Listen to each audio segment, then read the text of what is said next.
Hello friends, आज हम लोग आयनिक इक्विलिब्रियम का लेक्चर नंबर 11 शुरू करने वाले हैं। आपको याद होगा कि लास्ट टर्न पे मैंने इंडिकेटर्स के ऊपर बातचीत की थी और पॉलीप्रोटिक एसिड्स के टाइट्रेशन कर्व्स प्लॉट करवाए थे।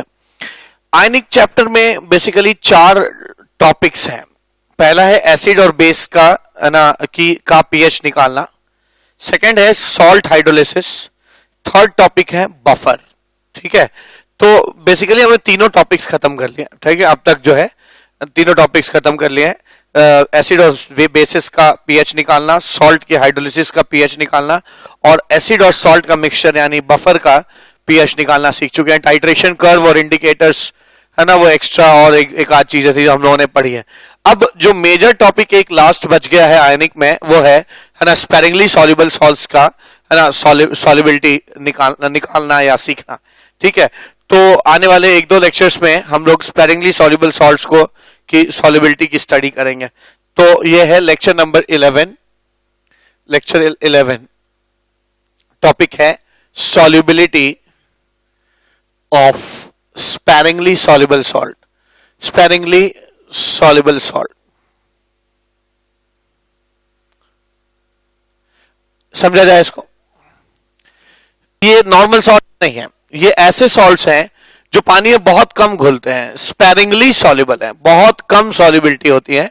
ऐसे सॉल्ट्स को हम लोग स्पेरिंगली सॉल्युबल सॉल्ट कहते हैं। और स्पेरिंगली सॉल्युबल सॉल्ट जो होते हैं है ना, उनकी सॉल्युबिलिटी हम लोग नॉर्मल पढ़ेंगे, फिर पढ़ेंगे कि कॉमन आयन का इनके ऊपर क्या इफेक्ट पड़ता है, फिर देखेंगे कि 2 ऐसे स्पेरिंगली सॉल्युबल सॉल्ट्स होंगे तो दोनों की साइमल्टेनियस सॉल्युबिलिटी कैसी होगी। ठीक है, ये भी पढ़ेंगे कि क्या कंडीशन होती है प्रेसिपिटेशन की और सेलेक्टिव प्रेसिपिटेशन कैसे किया जाता है कि किसी जगह पर अगर प्रेसिपिटेशन हो तो कोई एक ही सॉल्ट प्रेसिपिटेट करे। ठीक है, और है ना सॉल्युबिलिटी इन लोगों की क्या होती है बफर्स के अंदर। तो ये तमाम चीजें जो है ना हम लोग इस लेक्चर में या आने वाले 1-2 लेक्चर में पढ़ेंगे। ठीक है, तो सिर्फ सिंपल सॉल्युबिलिटी नहीं पढ़नी है। ठीक है, सॉल्युबिलिटी के अलावा solubility with common ion, solubility in buffer, simultaneous solubility है ना, प्रेसिपिटेशन के कंडीशंस है ना, कैसे किसी एक पर्टिकुलर सॉल्ट का सेलेक्टिव प्रेसिपिटेशन कर सकें, सारी चीजें पढ़नी है। तो सबसे पहली चीज क्या कि समझा जाए स्पेरिंगली सॉल्युबल सॉल्ट क्या होता है और है ना एकदम इनकी सिंपल सॉल्युबिलिटी समझी जाए कि पानी में है ना ये कैसे घुलते हैं, क्या होता है सिंपल सॉल्युबिलिटी।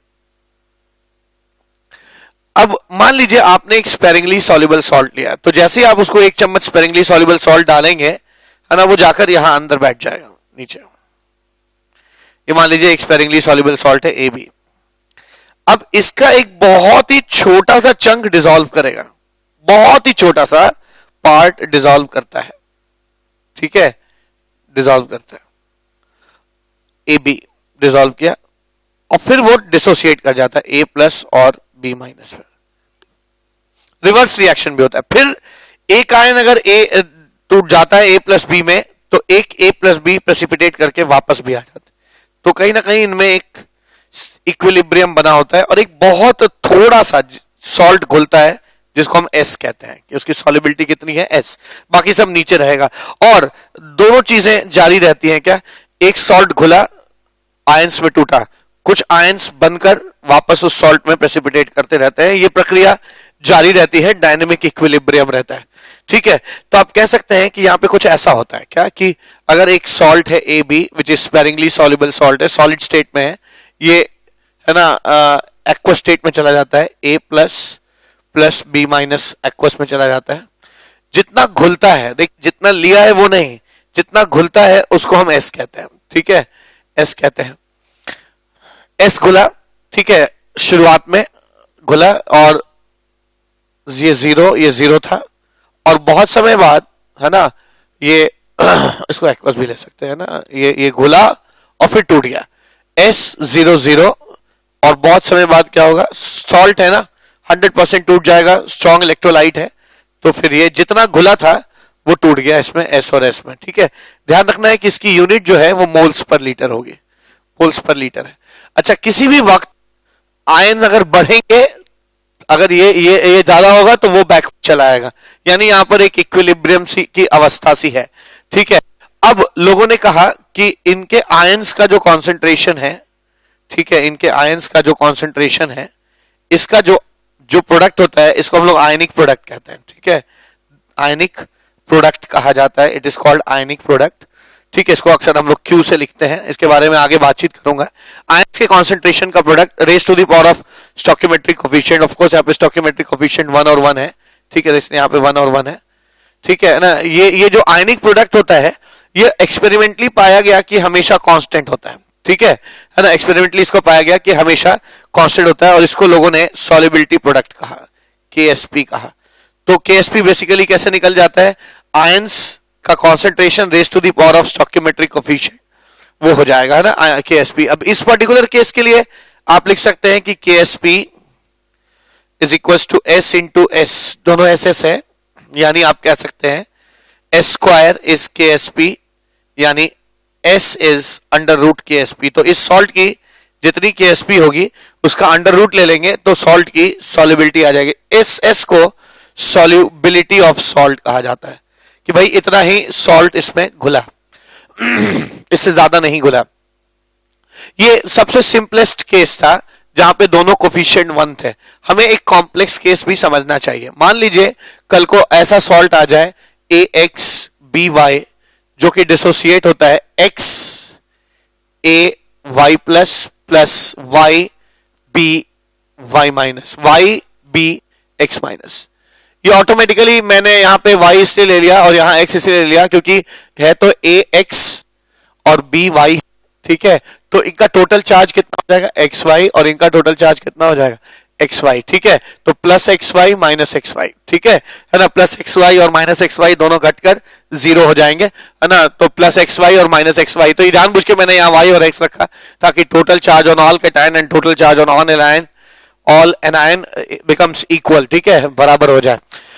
अगर ये सॉल्ट घुलता है तो मैं कह सकता हूं कि इसकी सॉल्युबिलिटी S थी 0 बहुत समय बाद ये पूरा टूट गया। कई बार क्वेश्चन को डिजाइनर करने की कोशिश, देखिए सॉल्ट है ना वो तो पूरा टूटेगा, अगर नहीं दिया तो आप पूरा तोड़िए। लेकिन कई बार क्वेश्चन में थोड़ा सा है ना मसाला डालने के लिए या ट्विस्ट डालने के लिए है ना कहते हैं कि जितना घुला है उसका 80% ही टूटा, तब आप इसको ऐसे लिखेंगे एस में से है ना 80% टूट गया एस, तब इसको उसी हिसाब से लिखते हैं। ठीक है, वो क्वेश्चंस भी आएंगे, अभी हम करेंगे।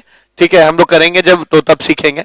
अभी फिलहाल जब ना दिया हो तो आप इसको 100% टूटा हो मानिए, तो एस 0 एस XX और क्या ये हो जाएगा YS। ठीक है, अब आप KSP क्या लिख सकते हैं इसके लिए, मैं KSP लिखना सिखा रहा हूं। KSP is equal to concentration of A raise to the power of X and concentration of B raise to the power of Y, stoichiometric coefficient. यानी आप लिख सकते हैं KSP is equal to A का कॉन्सेंट्रेशन कितना है X into S का power X और B को क्या लिख सकते हैं Y इंटू S का पावर Y।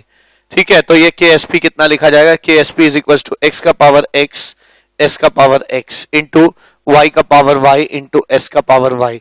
ठीक है, तो ऐसे सॉल्ट्स जिसमें है ना कोफिशिएंट्स जो है ना अलग अलग होते हैं। ठीक है, आप लिख सकते हैं KSP is equal to X का पावर X इंटू Y का पावर Y इंटू S का पावर S का पावर कितना हो जाएगा X प्लस Y हो जाएगा। ठीक है, X प्लस Y हो जाएगा। ये एक जनरल फॉर्मूला हो गया KSP निकालने का।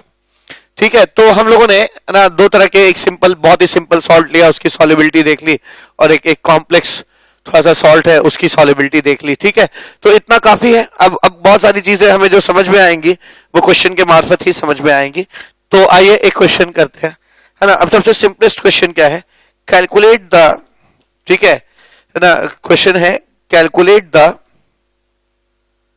क्वेश्चन 1,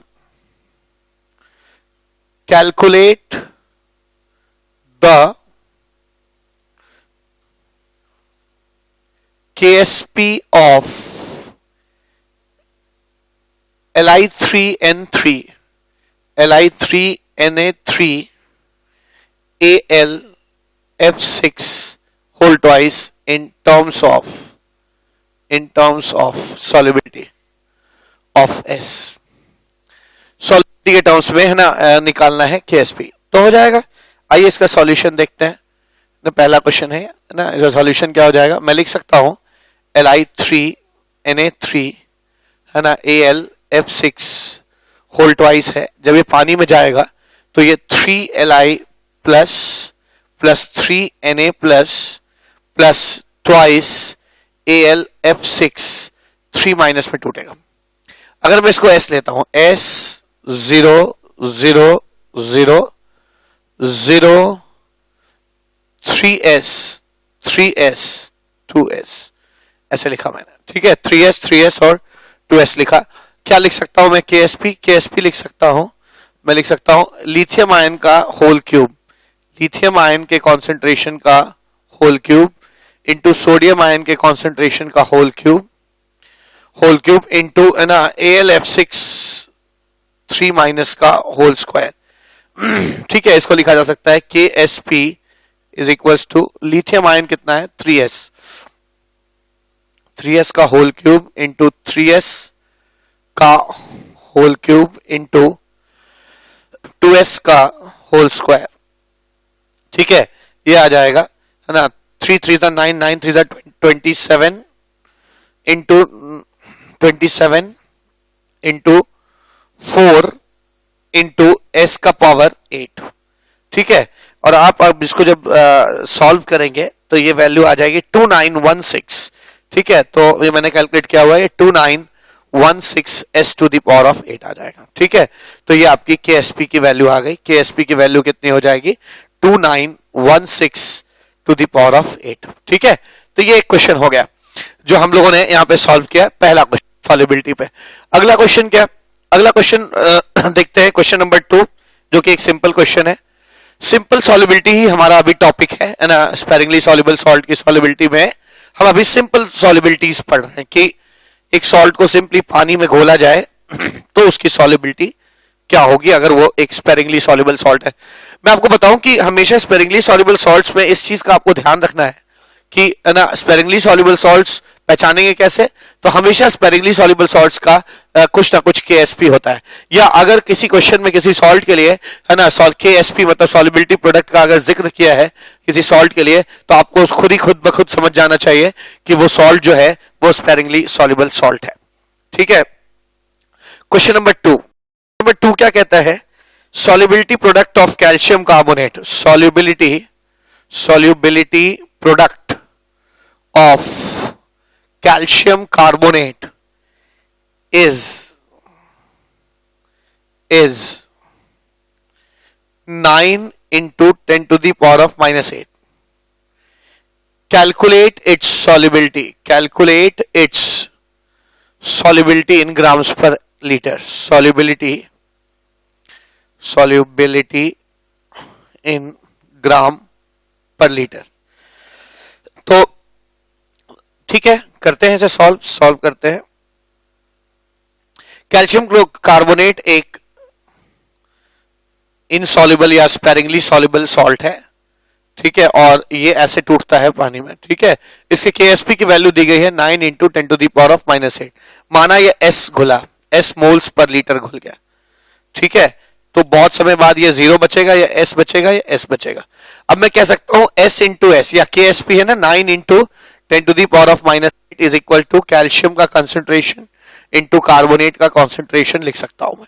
ठीक है, यानी 9 into 10 to the power of minus 8 is equal to S into S।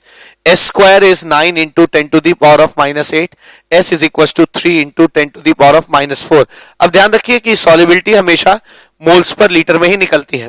ठीक है, अगर आप चाहते हैं कि सॉल्युबिलिटी ग्राम्स पर लीटर में निकले तो मोल को हमें ग्राम में कन्वर्ट करना होगा, और मोल को मास में कन्वर्ट करने के लिए आपको सिंपली मॉलिक्यूलर वेट से है ना मल्टीप्लाई करने की जरूरत पड़ती है। तो अगर आप चाहते हैं कि ये सॉल्युबिलिटी है ना ग्राम पर लीटर में निकले, तो जो भी सॉल्युबिलिटी मोल्स पर लीटर में है, यानी 3 into 10 to the power of minus 4 moles पर लीटर है सॉल्युबिलिटी, इसमें आप मॉलिक्यूलर वेट मल्टीप्लाई कर दीजिए। मॉलिक्यूलर वेट कैल्शियम कार्बोनेट का कितना हो जाएगा? कैल्शियम का होता है ना 40 और कार्बन का 12 और ऑक्सीजन का 16, 3 48, ये सब जोड़ेंगे तो 100 आएगा, 100 आ जाएगा। तो मॉलिक्यूलर वेट हो जाएगा 100 ग्राम पर मोल। ठीक है ना, मोल कट गया। ठीक है, और ये सॉल्युबिलिटी कितनी आ जाएगी? 3 into 10 to the power of minus 4 into 100। यानी मैं कह सकता हूं ये जो सॉल्युबिलिटी आ जाएगी वो 0.03 ग्राम पर लीटर हो जाएगी। ठीक है, ये आपका फाइनल आंसर हो गया कि सॉल्युबिलिटी ग्राम पर लीटर में भी निकाल लिया आपने। तो हम लोगों ने इस क्वेश्चन में सीखा कि सॉल्युबिलिटी जरूरी नहीं कि मोल्स पर लीटर में ही निकाली जाए, कभी कभी आपसे ग्राम पर लीटर में भी पूछा जा सकता है। अगर सॉल्युबिलिटी आपसे ग्राम पर लीटर में पूछा जाता है तो आप क्या करिए, मोल्स पर लीटर में जो भी है इनटू मॉलिक्यूलर वेट कर दीजिए, आपको सॉल्युबिलिटी ग्राम्स पर लीटर में निकल जाएगी। ठीक है, तो हम लोगों ने यहां पर ना 2 क्वेश्चन अब तक देखे हैं जो क्या कहते हैं सिंपल सॉल्युबिलिटी पे बेस्ड है। आइए तीसरा क्वेश्चन देखते हैं, थर्ड क्वेश्चन क्या कहता है, कैलकुलेट द, और देखिए हर क्वेश्चन में कुछ ना कुछ नया होगा जो हमें कुछ ना कुछ एक चीज से, एक कॉन्सेप्ट हमारे दिमाग में बना के जाएगा। ठीक है ना, हमारे दिमाग में एक कॉन्सेप्ट डेवलप हो जाएगा उसका। तो क्या लिख सकता हूं मैं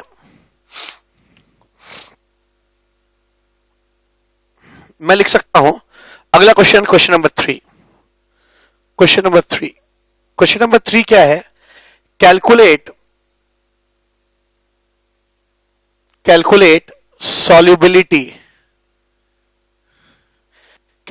solubility of PbI2, calculate solubility of PbI2 in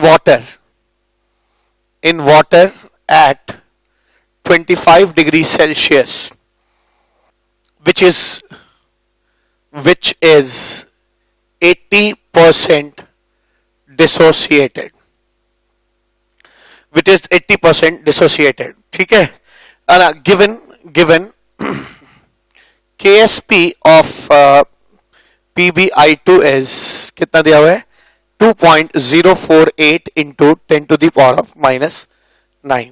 ठीक है, ऐसे हो जाएगा 2.048 into 10 to the power of minus 9 दिया हुआ। ठीक है, आइए निकालते हैं सॉल्युबिलिटी, है ना, सॉल्यूशन क्या हो जाएगा इसका।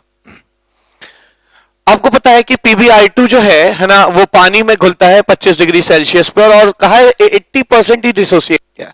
Now this is the twist and this is something new concept which we are going to learn in this question। क्या कि अब तक हम लोग ये जानते थे कि जो sparingly soluble salt है वो पूरा टूट जाता है, और ये बिल्कुल सही भी है, पूरा ही टूटता है।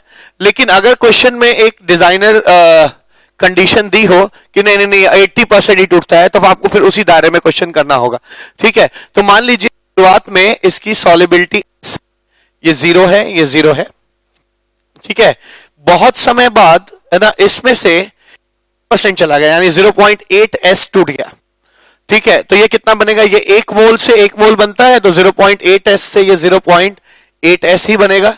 1 मोल से 2 मोल बनता है, तो 0.8s से कितना बनेगा, 2 इंटू 0.8s। ठीक है, अब मैं कह सकता हूं कि इसकी जो KSP होगा, इसका जो KSP होगा वो लेड का कॉन्सेंट्रेशन इंटू I माइनस का कॉन्सेंट्रेशन का होल स्क्वायर होगा। ठीक है ना, कह सकते हैं KSP will be equal to lead का concentration raise to the power of 1 into I minus का कॉन्सेंट्रेशन का स्क्वायर। ठीक है ना, ऐसे हो जाएगा।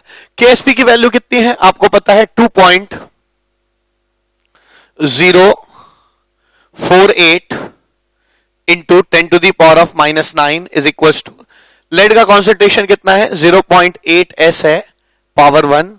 आयोडाइड का कॉन्सेंट्रेशन कितना है, 2 इंटू 0.8s का होल स्क्वायर। ठीक है, ऐसे लिख सकते हैं आप।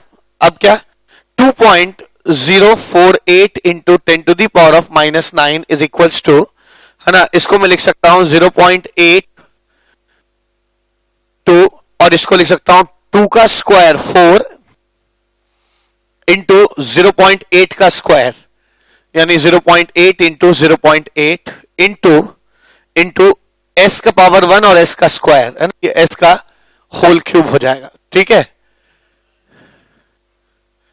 ये आ जाएगा 2.048 into 10 to the power of minus 9, और इस पूरे का मल्टीप्लीकेशन आप करके देखेंगे 248 इंटू s का पावर होल क्यूब, ये कैंसिल हो जाएगा। s cube is 10 to the power of minus 9, s is 10 to the power of minus 3 moles per liter। ठीक है, तो आपसे पूछा क्या है कि सॉल्युबिलिटी कितनी होगी, है ना, लेड आयोडाइड की, लेड आयोडाइड ये है, इसकी सॉल्युबिलिटी S थी और S की वैल्यू मैंने यहां पे निकाल लिया, इसकी सॉल्युबिलिटी आएगी 10⁻³ मोल्स पर लीटर। ठीक है, तो ये हम लोगों ने सिंपल सॉल्युबिलिटी पे 3 क्वेश्चन किए। अब टॉपिक बदलने की जरूरत है। ठीक है, क्या असर पड़ेगा अगर कोई कॉमन आयन मौजूद है, तो क्या सॉल्युबिलिटी पे असर पड़ेगा? तो नेक्स्ट चीज क्या है, सेकंड पॉइंट कि इफेक्ट ऑन सॉल्युबिलिटी, जो सेकंड टॉपिक हो जाएगा इसका, है ना, वो हो जाएगा effect on solubility due to common ion. ठीक है, तो ये हो जाएगा इफेक्ट ऑन सॉल्युबिलिटी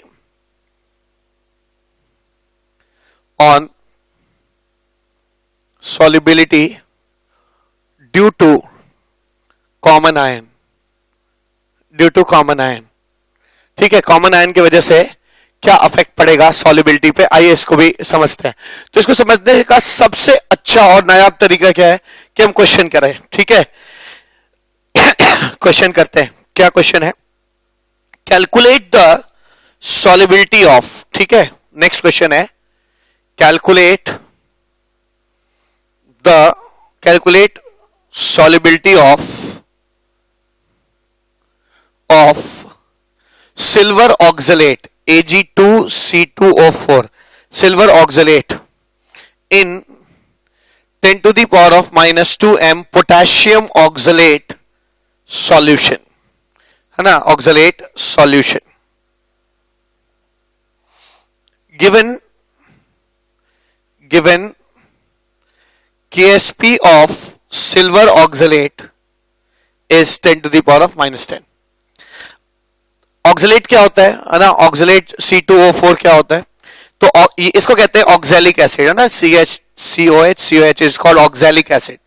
ठीक है, ऑक्सैलिक एसिड, और ऑक्सैलिक एसिड अपना अगर दोनों H+ लूज कर जाए तो इस चीज को हम लोग ऑक्सलेट कहते हैं, ऑक्सलेट कहते हैं। ठीक है, ऑक्सलेट का फॉर्मूला क्या हो जाएगा, C2O4 2-। ठीक है, और अगर यहाँ पे Ag+ आ जाए ऐसे तो इसको आप सिल्वर ऑक्सलेट कहेंगे, तब इसका फॉर्मूला हो जाएगा, है ना, Ag2C2O4। ठीक है, Ag2C2O4 ये सिल्वर ऑक्सलेट हो जाएगा। ठीक है, खैर ये आपको मैंने जस्ट फॉर योर इंफॉर्मेशन बता दिया। ठीक है, क्वेश्चन से इसका कोई लेना देना नहीं है। आइए क्वेश्चन समझते हैं। देखिए, जिस सॉल्ट की, मैंने अभी थोड़ी देर पहले कहा, जिस सॉल्ट का Ksp दिया हो वो तो स्पेरिंगली सॉल्युबल है, ये स्पेरिंगली सॉल्युबल सॉल्ट है। इसका नहीं दिया है यानी ये सॉल्ट पूरी तरह से सॉल्युबल है। तो जो सॉल्ट पूरी तरह से सॉल्युबल है उसको पहले लिख लो। ठीक है, मैंने हमेशा इस चीज के लिए एनकरेज किया आपको कि जो चीज पूरी पूरी डिसोसिएट होती है उसको पहले लिख लेना ही भलाई है। बाकी जिसमें इक्विलिब्रियम होता है, चाहे जिस तरह का भी हो, ये सॉल्युबिलिटी प्रोडक्ट भी एक तरह का इक्विलिब्रियम ही है।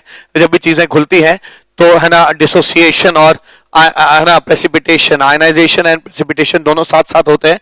तो सॉल्युबिलिटी और स्पेरिंगली सॉल्युबल सॉल्ट भी एक तरह का इक्विलिब्रियम भी है। तो मैंने कहा जहां भी इक्विलिब्रियम की संभावना है उसको लास्ट में लिखिए, और जहां पर आप श्योर हैं कि चीजें जो है पूरी तरह से, है ना, टूट जाएंगे, 100% डिसोसिएट करेंगे, उनको पहले लिखा जाए। ठीक है, तो मैं इसको कैसे लिख रहा हूं, सॉल्यूशन, है ना, आप भी इसको खुद भी सॉल्व कर सकते हैं। K2C2O4 डिसोसिएट्स इनटू, ये यहां पे मैं एरो इस्तेमाल कर रहा हूं, ये पूरा डिसोसिएशन हो जाएगा इसका, प्लस C2O4 2- में चेंज कर जाएगा। ठीक है, ये 10⁻⁻² है, ये 0 है, ये 0 है, ये 0 हो जाएगा, ये 10⁻⁻² और ये 10⁻⁻² हो गया। ऐसा हुआ, है ना, ऐसा हुआ। अब यहाँ पे, हाँ, यहाँ 2 है तो यहाँ पे 2 × 10⁻² हो जाएगा। ठीक है, अब सिल्वर ऑक्सलेट घुलता है पानी में, तो सिल्वर ऑक्सलेट जो घुलेगा वो एक इक्विलिब्रियम एस्टैब्लिश करेगा Ag+ और ऑक्सलेट के बीच में। ठीक है, Ag+ और ऑक्सलेट के बीच में इक्विलिब्रियम होगा। माना कि ये शुरू में S है, ठीक है, अच्छा ये तो है नहीं, और ये पहले से ही मौजूद है क्योंकि एक कॉमन आयन की वजह से ये इनिशियली ही मौजूद है। कितना है, 10⁻⁻²। अब आप लॉजिक सुनिए, लॉजिक क्या है, एक तो ये स्पेरिंगली सॉल्युबल सॉल्ट है, ऐसे ही कम घुलता है, ऊपर से कॉमन आयन की वजह से इसकी सॉल्युबिलिटी और सप्रेस हो जाएगी। ठीक है, यानी मैं बड़े ही आराम से कह सकता हूं कि S एक बहुत ही छोटी वैल्यू है। ठीक है, बहुत ही छोटी वैल्यू है, तो मैं कहता हूं S0 10⁻⁻², बहुत समय बाद क्या होगा, 0 2S S+ 10⁻⁻²। ठीक है, चूंकि s एक बहुत छोटी वैल्यू है इसलिए इस वैल्यू को approximately 10 to the power of -2 ले लेने में कोई बुराई नहीं है। ठीक है, आप ऐसा लिख सकते हैं। ठीक है, 10 टू दी पावर ऑफ -2 लिख दिया। अब आइए हम सॉल्युबिलिटी प्रोडक्ट का इक्वेशन लगा देते हैं, ये हो जाएगा। ठीक है ना, सॉल्युबिलिटी प्रोडक्ट के लिए का जो एक्सप्रेशन है वो लिखते हैं। क्या लिख सकते हैं हम? वो लिख सकते हैं कि इस सॉल्ट का सॉल्युबिलिटी प्रोडक्ट जो कि 10 टू दी पावर ऑफ -10 है can be written as silver के कॉन्सेंट्रेशन का होल स्क्वायर इनटू ऑक्सलेट का कॉन्सेंट्रेशन, ऑक्सलेट का कॉन्सेंट्रेशन। ठीक है, अब क्या यहां पे आप लिख सकते हैं 10 to the power of -10 is equal to silver ion का कॉन्सेंट्रेशन कितना है? 2s है, होल स्क्वायर, 2s का होल स्क्वायर। ठीक है ना, इनटू मल्टीप्लाइड बाय, है ना, ऑक्सलेट आयन का कॉन्सेंट्रेशन कितना हो जाएगा, है ना, 10 टू दी पावर ऑफ -2। ये इतना आ गया। क्या लिख सकता हूं? 10 to the power of -10 is equal to 4s square into 10 to the power of -2। 10 to the power of -8 is equal to 4 into s square. ठीक है, s square is equal to 1/4 into 10 to the power of -8। s is equal to half into 10 to the power of -4। s is equal to 5 into 10 to the power of -5 moles per litre. तो आप देख सकते हैं कि है ना, oxalate की, ये जो सिल्वर ऑक्सलेट की सॉल्युबिलिटी है ये इस कॉमन आयन की वजह से थोड़ी सी सप्रेस हो गई। और साइमल्टेनियस सॉल्युबिलिटी का या सॉल्युबिलिटी विद कॉमन आयन का मतलब है कि एक का कॉमन आयन दूसरे की सॉल्युबिलिटी को क्या करेगा? अफेक्ट कर देगा। ठीक है ना, एक क्वेश्चन तो ये हो गया। एक क्वेश्चन और करते हैं कॉमन आयन के ऊपर। ठीक है ना, क्या कहता है ये क्वेश्चन, देखते हैं। तो अगला क्वेश्चन है कॉमन आयन के ऊपर ही है। कहता है कि इफ, क्वेश्चन है if KSP of strontium fluoride, ठीक है, KSP ऑफ स्ट्रोंशियम फ्लोराइड दिया हुआ है। ठीक है ना, स्ट्रोंशियम फ्लोराइड की का KSP दिया हुआ है, कितना है? स्ट्रोंशियम फ्लोराइड का KSP है, if the KSP of strontium fluoride is 8 into 10 to the power of -10,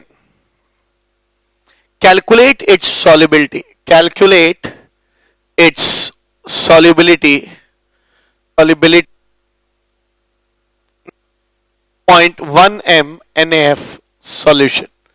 ठीक है, 0.1 m NaF solution बताना है। ठीक है, SrF2 एक sparingly soluble salt है, तो इसकी जो सॉल्युबिलिटी होगी, है ना, इसकी जो सॉल्युबिलिटी होगी वो तो एक इक्विलिब्रियम स्टैब्लिश करेगी, लेकिन ये एक स्पेरिंगली सॉल्युबल सॉल्ट नहीं है, तो ये पूरा है ना डिसोसिएट कर जाएगा। मैं क्या लिख सकता हूं यहाँ पे? मैं लिख सकता हूं NaF, है ना, changes into Na plus F minus, पूरा टूट जाएगा। अगर ये 0.1 है, ये 0 है, 0 है, तो ये 0, 0.1, 0.1 बचेगा। ऐसा शुरुआत में हुआ, ऐसा बहुत समय बाद हुआ। ठीक है ना, ऐसा बहुत समय बाद हुआ। अब अगली चीज क्या? अगली चीज है, अब स्ट्रोंशियम फ्लोराइड की बात की जाए तो मैं इसको भी लिख रहा हूं। ठीक है, अब स्ट्रोंशियम फ्लोराइड को लिख रहा हूं SrF2 it will be in equilibrium with strontium plus 2F minus, ऐसे लिखा मैंने। शुरुआत में इसकी सॉल्युबिलिटी S ले लीजिए, स्ट्रोंशियम की है नहीं। ठीक है, और फ्लोराइड यहां से चला आएगा, कॉमन आयन, इन दोनों के बीच में कॉमन आयन है। अब फिर वही बात, कॉमन आयन होता है तो सॉल्ट की सॉल्युबिलिटी और सब, एक तो ये खुद ही सॉल्युबल सॉल्ट है, बहुत कम घुलना चाहते हैं, ऊपर से सॉल्युबिलिटी और फर्दर डिक्रीज कर गई है। तो मुझे इस बात को कहने में कोई अतिशयोक्ति नहीं लगती कि ये जो S की वैल्यू है ये बहुत बहुत छोटा हो। ठीक है, तो मैं कह सकता हूं कि after infinite time it will be 0 S plus 0.1 2S ना 0.1 क्योंकि अगर ये एक बनता है तो वो 2 बनता है, S बनेगा तो 2S बनेगा। लेकिन इस चीज को आप अप्रोक्सीमेटली 0.1 लिख सकते हैं। ठीक है, तो आप क्या लिख सकते हैं? अब फर्दर क्या लिख सकते हैं? मैं इसका KSP लिख रहा हूं। इसका KSP कितना है? 8 इंटू, है ना, 8 into 10 to the power of -10 is equals to strontium का कॉन्सेंट्रेशन इंटू फ्लोराइड के कॉन्सेंट्रेशन। ठीक है, इसको लिख सकता हूं 8 into 10 to the power of -10 is equal to strontium का सॉल्युबिलिटी S है और फ्लोराइड का 0.1 का होल स्क्वायर हो जाएगा, 0.1 का होल स्क्वायर हो जाएगा। ठीक है, तो ये आ जाएगा 8 into 10⁻⁻10 is equal to s into 10⁻⁻2, है ना, ये 10⁻⁻8 हो गया, यानी सॉलिबिलिटी 8 इंटू 10⁻⁻8 मोल्स पर लीटर आ जाएगी। तो है ना आ जाएगी फ्लोराइड वहां पर 0.1 MnF है ना मौजूद हो। तो हम लोगों ने दो टॉपिक्स स्पेरिंगली सॉल्युबल सॉल्ट्स पे पढ़ लिए। पहला टॉपिक था सिंपल सॉल्युबिलिटी और दूसरा टॉपिक था effect on solubility due to, है ना, कॉमन आयन। अब लास्ट टॉपिक जो इस लेक्चर का भी लास्ट टॉपिक होगा और स्पेरिंगली सॉल्युबल सॉल्ट का ये थर्ड टॉपिक होगा, क्या कि तब क्या होगा जब दो स्पेरिंगली सॉल्युबल सॉल्ट एक साथ घुलते हैं। देखिए, अगर दो स्पेरिंगली सॉल्युबल सॉल्ट एक साथ घुलते हैं और उनमें कोई कॉमन आयन नहीं है तो समझ लीजिए दोनों के घुलने का एक दूसरे के ऊपर कोई फर्क नहीं पड़ेगा। ठीक है, बिल्कुल इसके लिए श्योर रहिए। एक सॉल्ट घुल रहा है, दूसरा सॉल्ट घुल रहा है, दोनों के बीच में कोई कॉमन आयन नहीं है तो दोनों एक दूसरे की सॉल्युबिलिटी को अनअफेक्टेड छोड़ देंगे। लेकिन अगर दो सॉल्ट्स आपस में घुल रहे हैं और उनमें कोई ना कोई ऐसा आयन है जो दोनों के बीच में कॉमन है, तो मैं एक चीज आपको बता दूं कि वहां पर उस केस में दोनों एक दूसरे की सॉल्युबिलिटी को अफेक्ट करेंगे, obviously due to common ion effect. ठीक है ना, कॉमन आयन अफेक्ट की वजह से अफेक्ट करेंगे। तो तीसरी बात क्या, तीसरी बात है ना, साइमल्टेनियस सॉल्युबिलिटी, है ना, simultaneous solubility of sparingly soluble salt, simultaneous solubility of sparingly soluble salt, sparingly soluble salt देखा जाए sparingly soluble salt की simultaneous solubility कितनी हो जाएगी देखा जाए। तो इसको भी समझने का सबसे अच्छा तरीका मुझे लगता है कि क्वेश्चन करना ही है। ठीक है, क्वेश्चन कहता है कि कैलकुलेट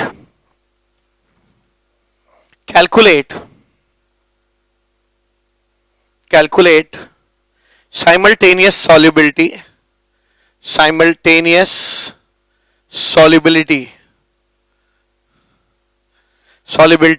of silver thiocyanate, ठीक है, and silver bromide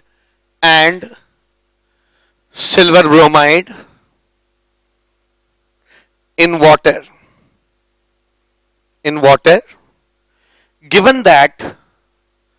given that KSP of AgSCN is 10⁻⁻12 and KSP of AgBr is 5 into 10⁻⁻13, ठीक है, respectively 5 into 10⁻⁻13 respectively.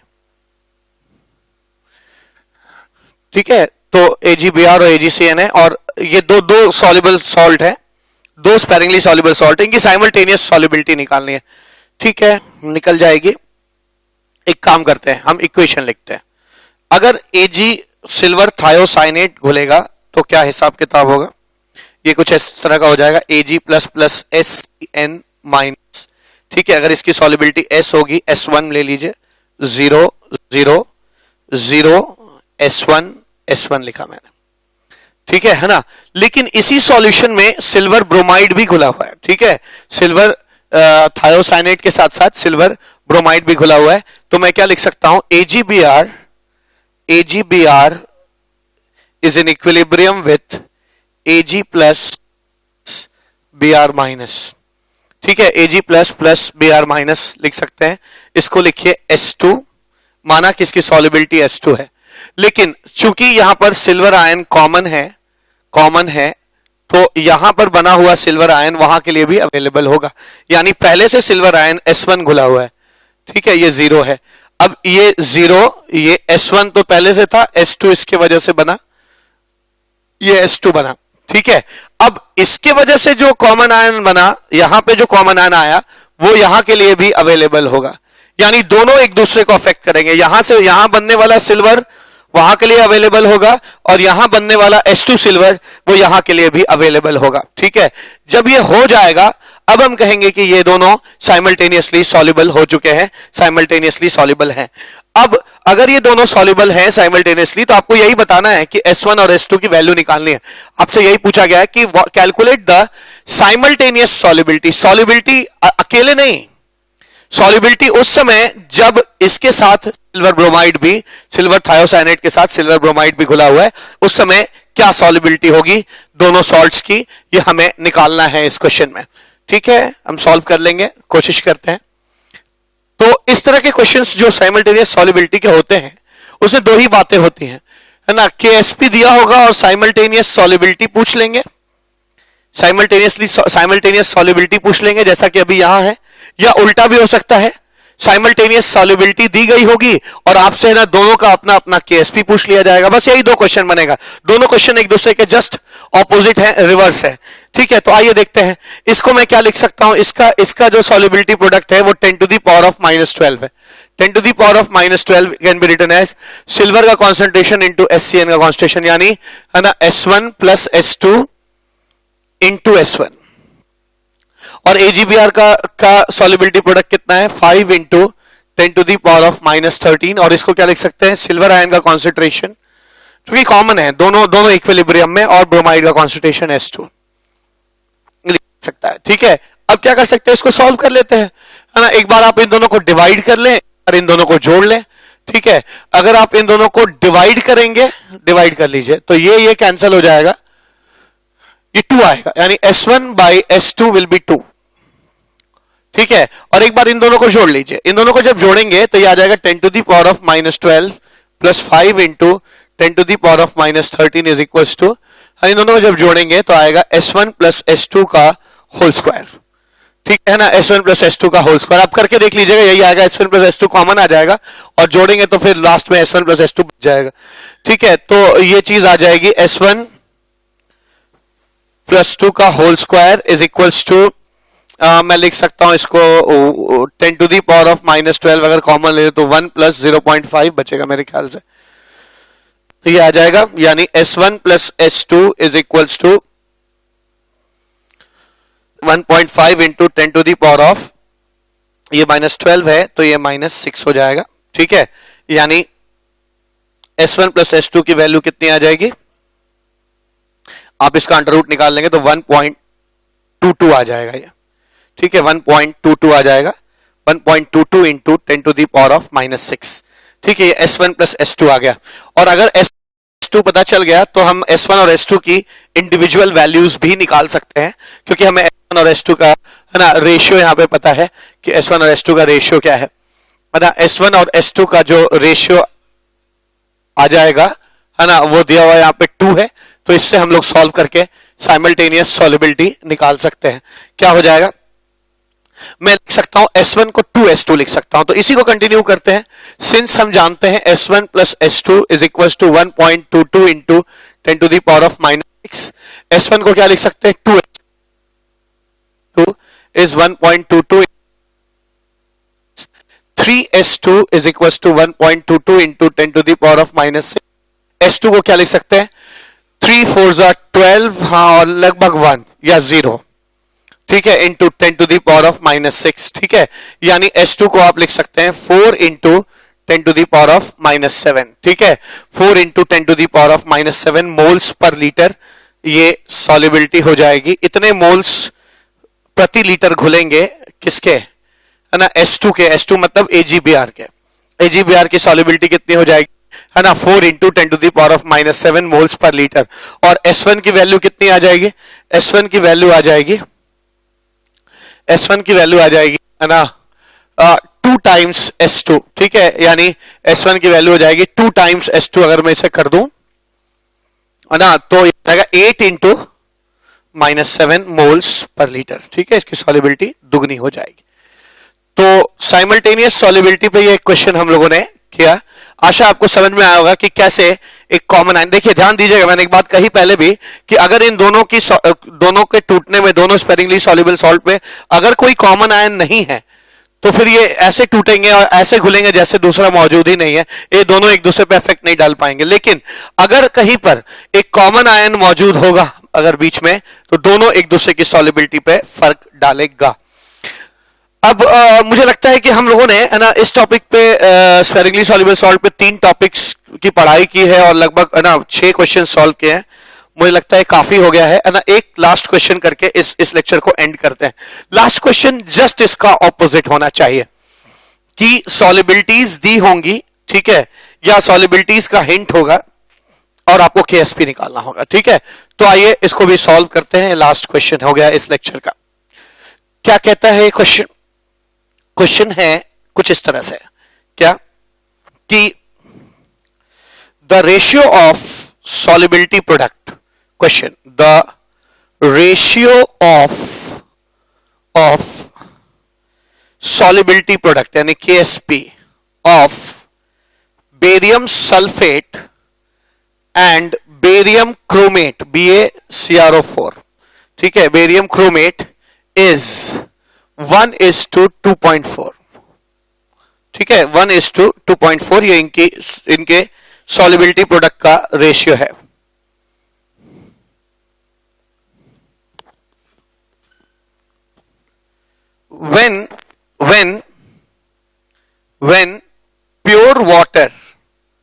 when pure water is saturated with both solids simultaneously, अच्छा, एक solid ये है, दूसरा solid ये है ना, saturated with both solids simultaneously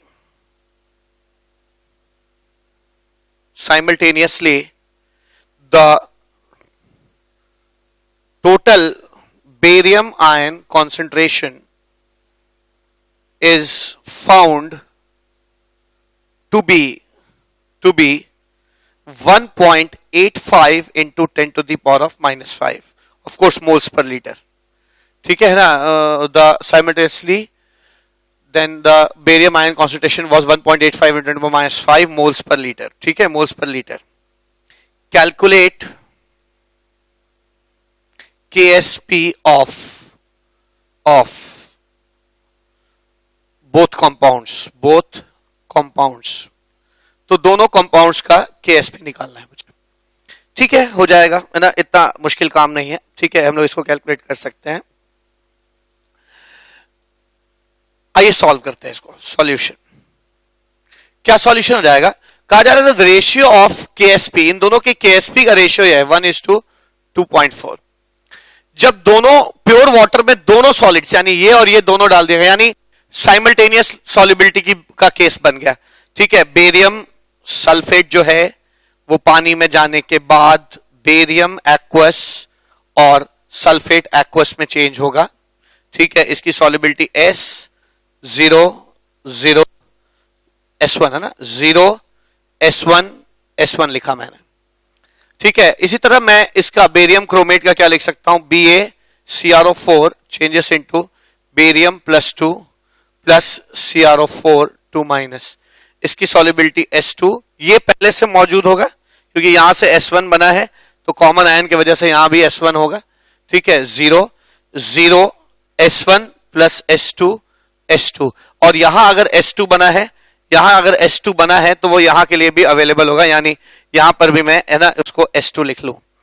अब फिर वही बात हम लोग इक्वेशन फॉर्म कर सकते हैं, और बल्कि यही इक्वेशन ही फॉर्म होगा, है ना। मैं क्या लिख सकता हूं पहले केस में? KSP बेरियम सल्फेट का, बेरियम सल्फेट के KSP को मैं KSP1 कह रहा हूं, ठीक है, KSP1 कह रहा हूं। इस यहां पे लिख लेते हैं, बेरियम सल्फेट के KSP को मैं KSP1 कह रहा हूं और बेरियम क्रोमेट के KSP को KSP2 कह रहा हूं। तो KSP1 can be written as S1 into S1 plus S2, S1 into S1 plus S2, और KSP2 को मैं क्या कह सकता हूं? ठीक है, KSP2 को मैं लिख सकता हूं, ठीक है, KSP2 कितना हो जाएगा?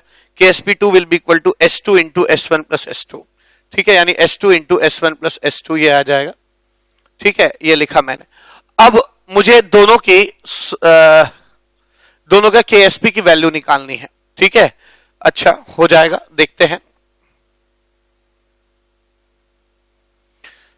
ये दिया हुआ है, ठीक है। ये तो दो इक्वेशन हम लोगों ने बनाया और दोनों का KSP1 और KSP2 हमें निकालना है, ये चीज हमें कैलकुलेट करनी है, ठीक है।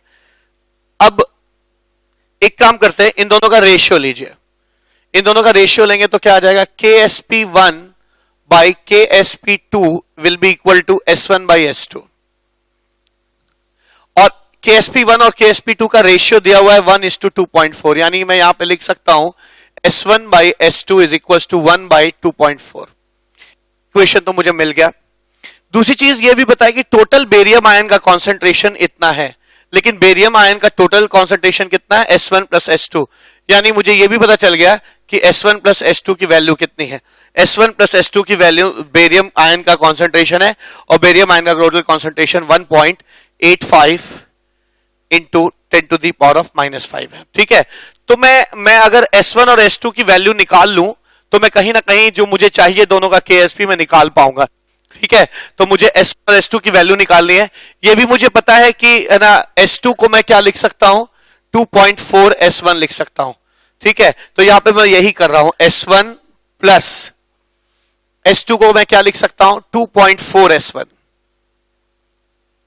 इज इक्वल टू 1.85 इंटू 10⁻⁻5, ठीक है। ये आ जाएगा 3.4 S1 is equal to 1.85 into 10⁻⁻5।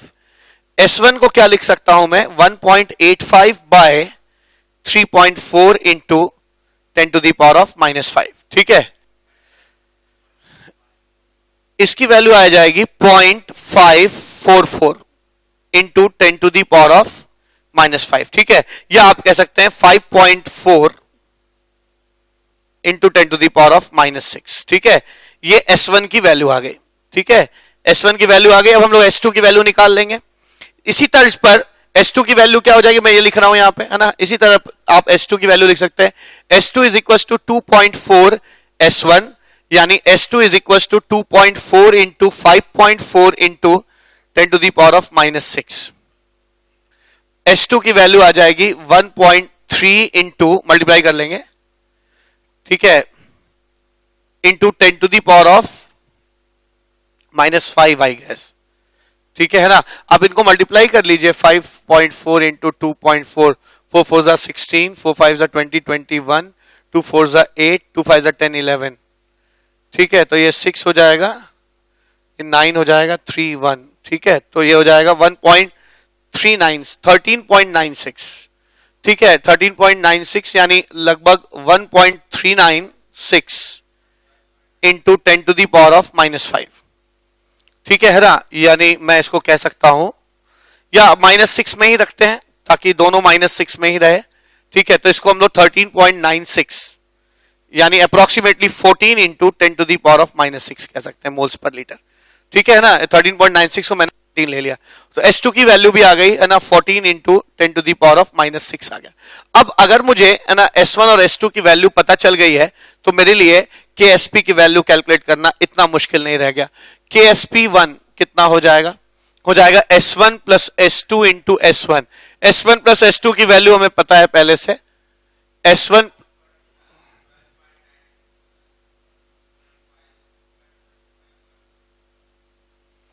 तो KSP1 इज इक्वल्स टू है ना S1 plus S2 into S1 हो जाएगा, है ना, इंटू S1 हो जाएगा। मुझे ऐसा क्यों लग रहा है कि ये वैल्यूज जो है हमें फिर से एक बार चेक कर लेनी चाहिए। ये कितना आ जा रहा है, 5.4 इंटू 2.4, 4 4 जा 16, 4 5 जा 20, 21, 2 4 जा 8, 2 5 जा 10, 6 9 2, ये 12.96 आ रहा है, यानी ये 13 हो जाएगा, ठीक है। यहां पे थोड़ी सी गलती हो रही थी हम लोगों से, 13 इंटू 10⁻⁻6। तो KSP1 की वैल्यू क्या हो जाएगा, S1 plus S2 into S1, S1 plus S2 into S1। S1 plus S2 की वैल्यू हमको पता है पहले से, तो KSP1 की वैल्यू कितनी हो जाएगी, KSP1 is equal to 1.85 into 10⁻⁻5, है ना, इंटू S1। S1 की वैल्यू कितनी है, 5.4 into 10⁻⁻6। KSP1 is equals to 9.99 into 10⁻⁻11। इन दोनों को मल्टीप्लाई करेंगे तो 9.99 आ जाएगा, यानी आप 10 सकते हैं, यानी ये लगभग जो है ना 10 टू दी पावर ऑफ -10 के आसपास आ जाए। ठीक है, तो कह सकता हूं कि KSP1 की value 10 to the power of -10 हो जाएगी। ये KSP2 ऐसे ही KSP2 को मैं बड़ी आसानी से निकाल सकता हूं, क्योंकि इन दोनों का जो रेशियो है ना, हाँ, KSP1 और KSP2 का जो रेशियो है वो 1:2.4 है। यानी KSP2 को क्या लिख सकते हैं आप?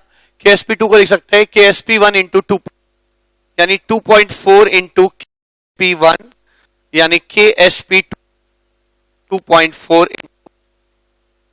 10 टू द पावर ऑफ -10 लिखा जा सकता है। ठीक है, तो मुझे लगता है कि इस लेक्चर में, यानी लेक्चर नंबर 11 में, है ना, आपने स्पेरिंगली सॉल्युबल सॉल्ट को अच्छे से समझा होगा, क्योंकि हम लोगों ने लगभग 6-7 क्वेश्चंस भी किए हैं और 3 टॉपिक्स पे बातचीत की। सिंपल सॉल्युबिलिटी, क्या होता है सॉल्युबिलिटी को जब एक कॉमन आयन मौजूद हो, क्या होता है जब दो स्पेरिंगली सॉल्युबल सॉल्ट एक साथ घुले हो। ठीक है, मिलते हैं अगले लेक्चर में और बात करते हैं कि यही स्पेरिंगली सॉल्युबल सॉल्ट्स कब प्रेसिपिटेट करेंगे, कब ऐसा होगा कि कई स्पेरिंगली सॉल्युबल सॉल्ट्स अगर घुले हो तो हम उनमें से किसी एक का सेलेक्टिव प्रेसिपिटेशन कराएं, और क्या कंडीशन हो कि बाकी सारे उसी में रहें और एक सेलेक्टिवली उसमें से बाहर आ जाए, है ना। हम ये भी सीखेंगे कि बफर में अगर हम स्पेरिंगली सॉल्युबल सॉल्ट डालते हैं तो उनकी सॉल्युबिलिटी कैसे कैलकुलेट की जाए। तो मिलते हैं अगले लेक्चर में और बात करते हैं इन सब चीजों पे। तब तक के लिए thank you so much, have a nice day.